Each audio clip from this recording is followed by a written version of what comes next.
कई लोगों को टैक्स पेमेंट करने में प्रॉब्लम आ रही है। तो आप देख सकते हो कि चालान 280 करके आप यहाँ पर सर्च करते हो। मैं आपको बताता हूँ कि टैक्स का पेमेंट कैसे करोगे। सेल्फ असेसमेंट टैक्स हो या फिर पैन आधार लिंक करने के लिए जो आपसे पेनाल्टी ली जा रही है, जो भी सेल्फ असेसमेंट करके आप पेमेंट करते हो उसके लिए आप गूगल में सर्च करोगे चालान 280। उसके बाद ई पेमेंट ऑफ टैक्सेस, आपको ये जो वेबसाइट दिख रहा है इस वेबसाइट पे जाओगे। फिर अपने आप आपको एक पेज मिलेगा जहाँ पर देखो सामने में लिख रहा है आपका चालान 280। यहाँ पर आप देख सकते हो advance tax, self assessment tax, regular assessment tax, ये सब इस पर पेमेंट करते हो। ठीक है, तो यहाँ पर आप प्रोसीड बटन को क्लिक करोगे।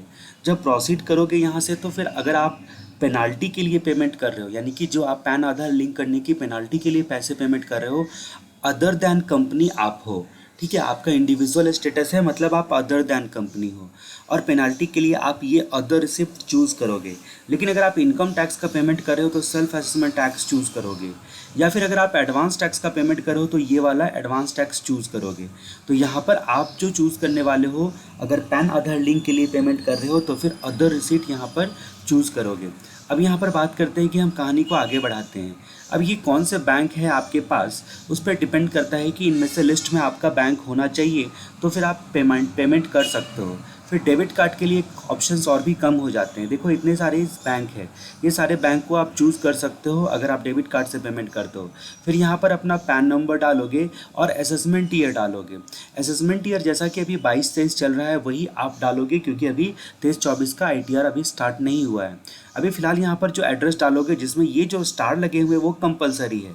जब ये सारी चीज़ें करने के बाद कैप्चा डाल के आप प्रोसीड करते हो, तो फिर आपको एक एग्रीमेंट करके उसमें सारी बातें, क्या क्या इन्फॉर्मेशन आपने डाला है, आई एग्री करके क्लिक करना पड़ेगा। फिर सबमिट टू बैंक करोगे, और सबमिट टू बैंक करोगे तो जैसे ऑनलाइन पेमेंट कोई भी करते हो आप अमेज़ॉन पे, फ्लिपकार्ट पे, वैसे आप सेलेक्ट कर सकते हो नेट बैंकिंग और अपना पेमेंट कर सकते हो। पेमेंट करने कंप्लीट होने के बाद एक PDF आपको जनरेट होगा।